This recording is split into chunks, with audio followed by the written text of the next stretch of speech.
Well, they have live video from some places in town in the theaters, don't they? Like the Southwest Cape Park. Park.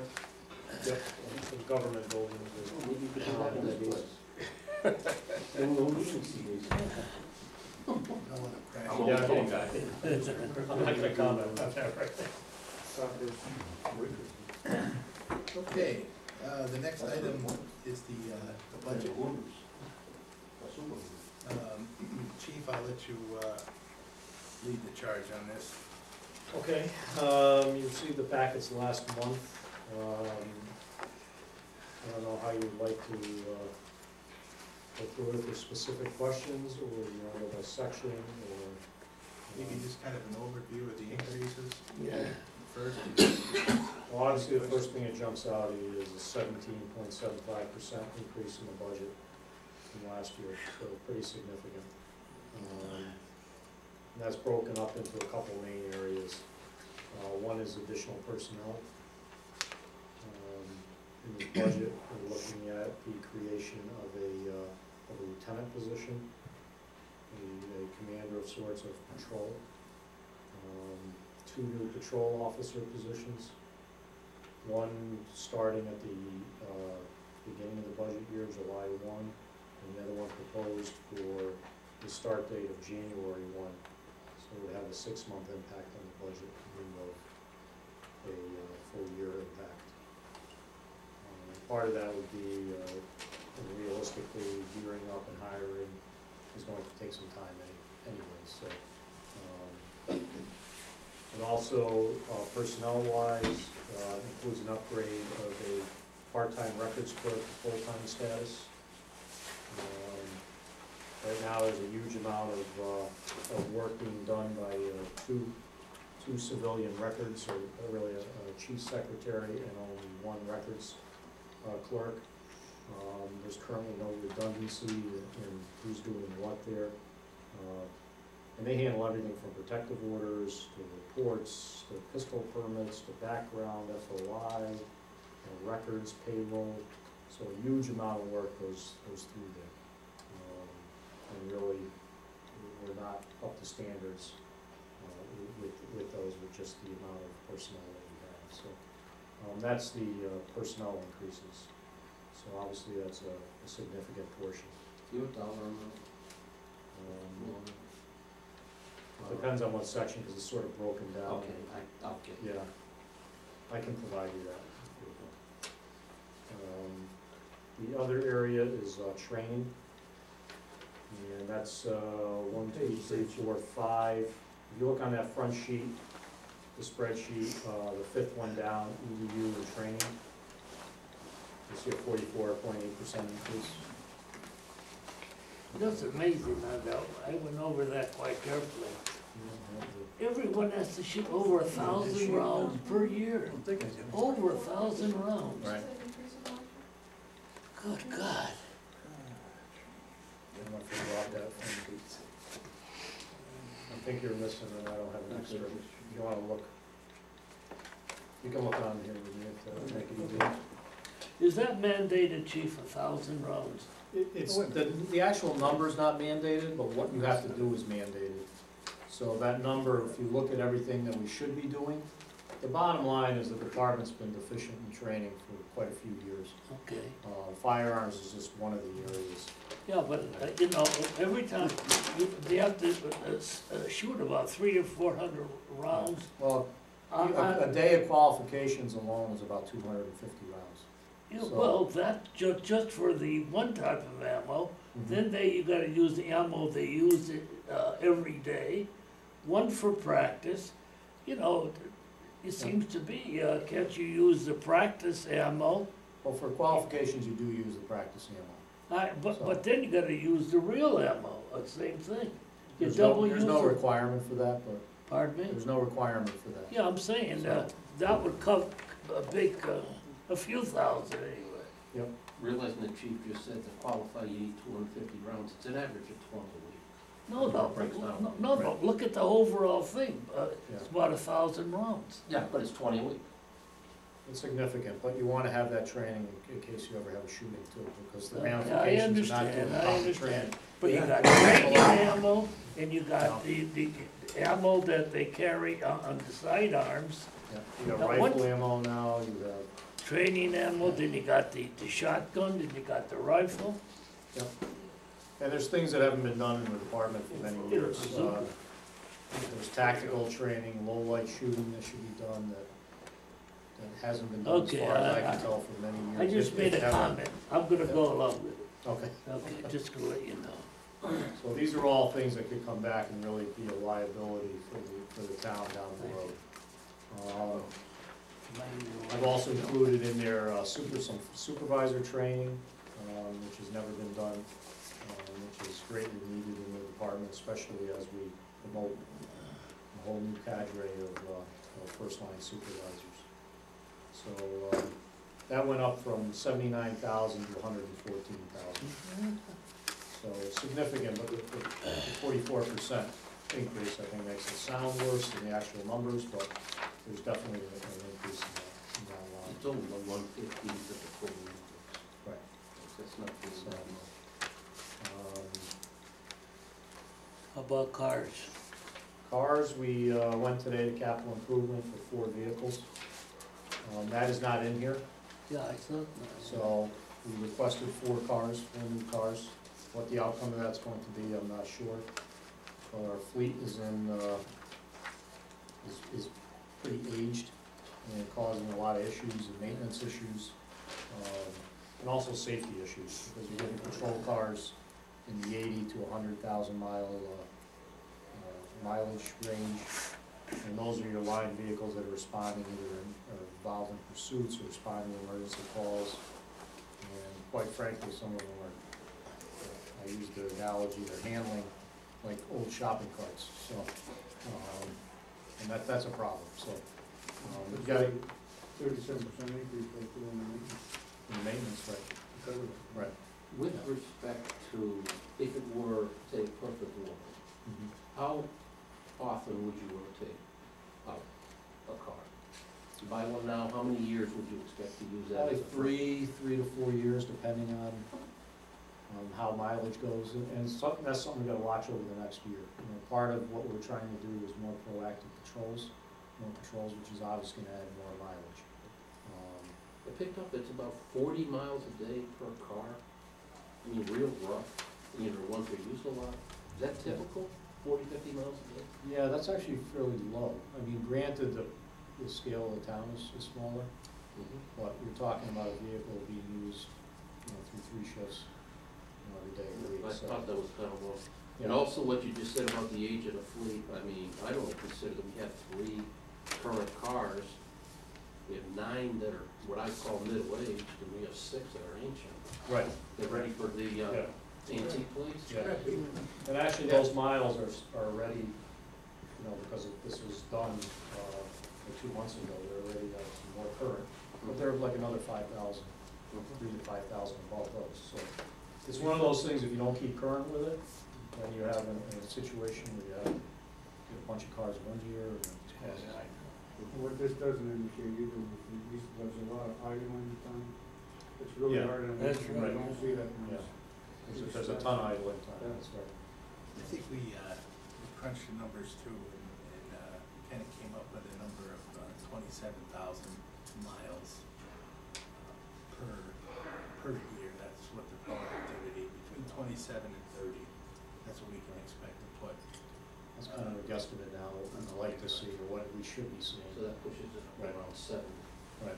And I think the yearly mileage, you're really only looking at probably 5 months of proactivity on there, so. Okay. And you got to plan on taking those line cars when they get to that 75,000, now pulling them off. You need a spare fleet too, that when you have more people on the use, or a vehicle goes out of service, you need additional vehicles. So those are used also for the things I just mentioned, or private duty jobs that you see, construction sites, you need vehicles for that. And quite frankly, our detective vehicles are very high mileage.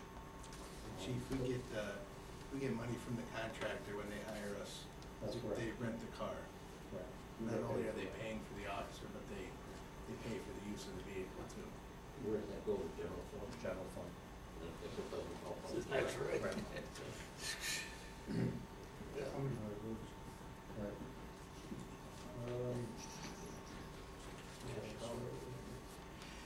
James.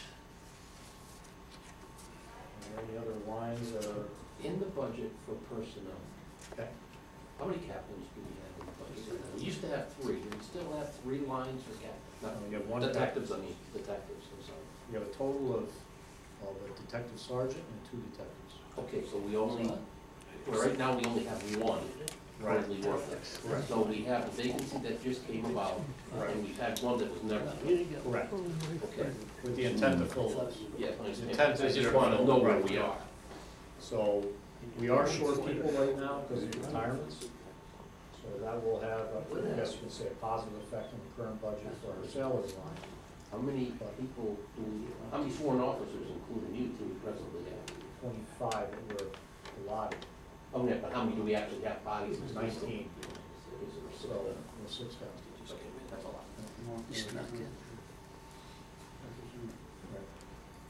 And that also will have a negative effect on overtime, and has all those ramifications. It's amazing doing it proactively. Right. Really, right now, with that kind of number, you can't, and that's why, you know, the push for additional bodies, so we can do things. The reality is you're only getting enough people on the shift to do the basic calls for service. The lieutenant position I'm requesting is, there's a huge disconnect in the department between the patrol force and first line supervisors and your upper management. And that's caused some of the issues that we've had over the years, and that's used to rectify that, so. You know, it seems out to 79% for the computer software. Computer, that, Right, and the main thing is IT support for the computers. We have to now contract with the retirement, Sergeant Dallafor, who was a certified IT. Right. So, we need somebody that we can call that's specific to those systems and troubleshoot those, and that's not really an officer function. They don't have the expertise or the knowledge in that.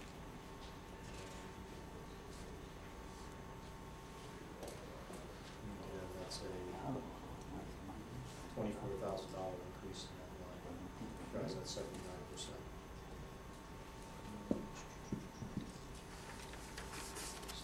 In the 366 line, almost at the bottom of that front page, you see a 37% increase. That's maintenance. That also includes cruiser changeovers. So there's a significant cost the first year because the Crown Victoria is no longer in production, going to a different vehicle. So there's some initial costs for new cages, new things that cannot be retrofitted from the old cars that they What do. vehicle are you going The Ford Interceptor utility vehicle. So really, it's the go-to vehicle now. And that'll be phased, we'll have that for quite a few years. So as we did with the Crown Victoria every year, when you're replacing it every couple of years, you move equipment from inside to the next vehicle, we'll be able to do that the next budget year. This is the initial setup. So this is that Configuration. initial purchase of things that are required for that vehicle. How long does a set of tires last? Depending on mileage, probably about 6 months. Oh, Yeah. And you'll see in there, the tire budget's also up because the cost of tires has gone up dramatically. Rubber costs and that sort of all things we have to factor in. The second page, department under 371, you're looking there under equipment contracts up 25%. The main driver of that is what we call the AFIS live scan machine, which is the fingerprinting machine that we use now that automatically sends prints to the FBI and the state. That is something that we now have to shoulder the cost of that. It used to be done by grant statewide, and that got phased out at the end of last year. So that's what's driving that increase. And that's a mandated item, we have to have it.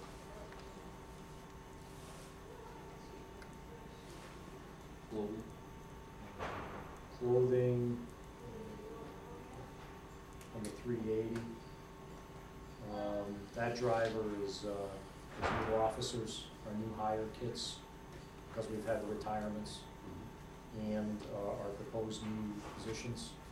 We have to do an initial outfit, and that increases that amount. The new officers is just about $4,000 for total equipment package per person. The other large one, if you're looking up a little higher, on the second page, 373, general supplies. Most of that increase, roughly $10,000 or $11,000 increase, is driven by ammunition costs. And we were talking before, the number increasing, and also the cost for ammunition has significantly gone up over the last year. And that's done by a state bid contract, so we're getting the lowest prices that we can get. Tires, we talked about, increase, clothing. Publications, even though it shows a 48%, 383, it's really a low number, but what we've got to is field books, what we call field manual books for the officers to have with them in the car. A new book every year outlining the new laws, statutes, so they have the capability to look something up very quickly in the vehicle, so that's something that they didn't have in the past. Available online, maybe? You can have it installed in the vehicles, but it's also the same charge, so we can do that down the road. Okay. You know, so sometimes it's easier if they can bring it in and out, and Okay. so there wouldn't be any savings. Prisoner care is just up because of meal costs, and that's really over $300, 15%. At the very bottom, 387, up 35%, which represents 2,000 actual dollars. Really is for portable and handgun purchases for if we hire new officers. So really, total budget, what you're looking at is obviously the new personnel, overtime costs, training costs, is really the driver of the 17% increase.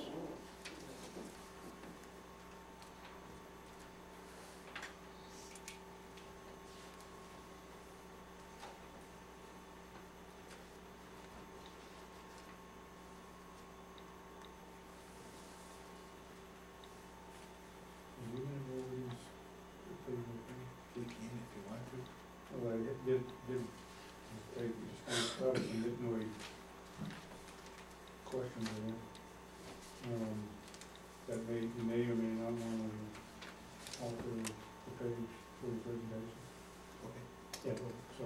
Yep. and it might already be done, but Yeah, from last month, this is so. the last month, but, on page 5A.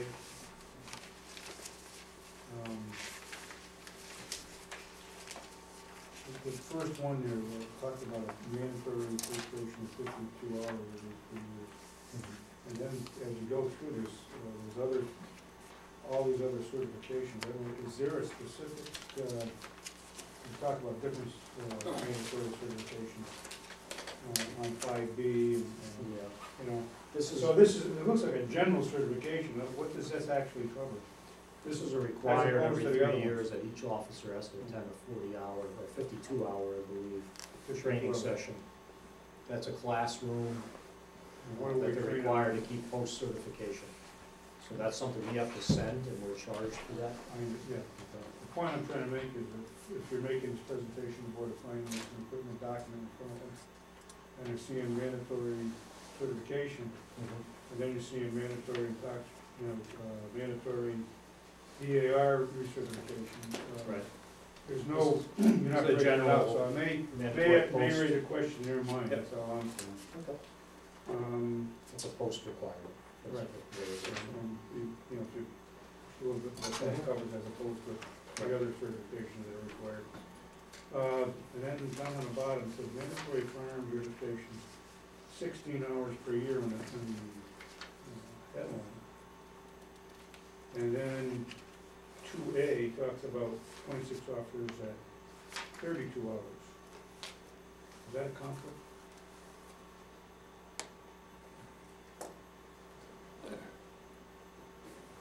Twenty-six You know, by it's thirty-two. I think there's a conflict up on top for the 16. I think that was old language that wasn't changed. Okay. I'll check that. What, I looked at this, because I wanted to get it out here on the underline. And don't take me as being negative on this at all, because I realize it's required. But I broke everything out so that if you rotate it between, it looks like a minimum of 82 hours, 2 out of every 3 years for most of the guys. A minimum. That's 2 full weeks. That's an incredible amount of time. I mean, it's needed. Right. So 2 out of 3 years, it's 82, and the other year, it's 62. And that's just the bottom line, 'cause I don't know Right. about There's a lot of certifications that they have to have. You know, that. It's and tough you job. have to maintain that.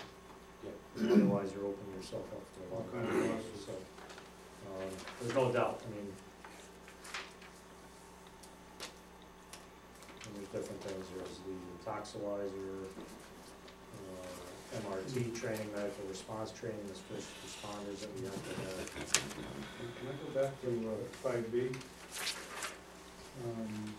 In 5, on 5B, section 3, point number 2B, talks about toxilizer instructor's travel time. Who's this instructor? Where's he coming from?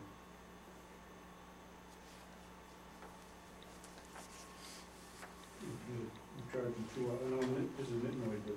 Yep. Where's this instructor coming from? I don't know, I'll tell you honestly, I'm not sure who they've contracted with in the past, but. And the other question is, you got a rate of that time and a half, these 2 hours times time and a half. This guy's an instructor coming from some other department, I'm assuming that he's coming, it's his job, it should be straight time instead of time and a half. I think that's Gus's too. He goes and gets trained and comes back and trains our guys. Fourth recertification, so Yes. that's for the instructor That's the certification instructor. that he does. That's our man that's coming? Our guy going, Because that was the first Right. question, who is the instructor? Well, it's our guy. so if their travel time, they're Okay. required by Okay. contract to do No, time and a makes half. sense.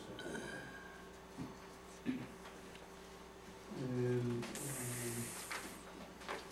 next page, 5C, we're talking about, again, mandatory training, and there's no travel time. Is this something that's taking place at the PD? We don't have to go anywhere for that? Right, that's done in-house.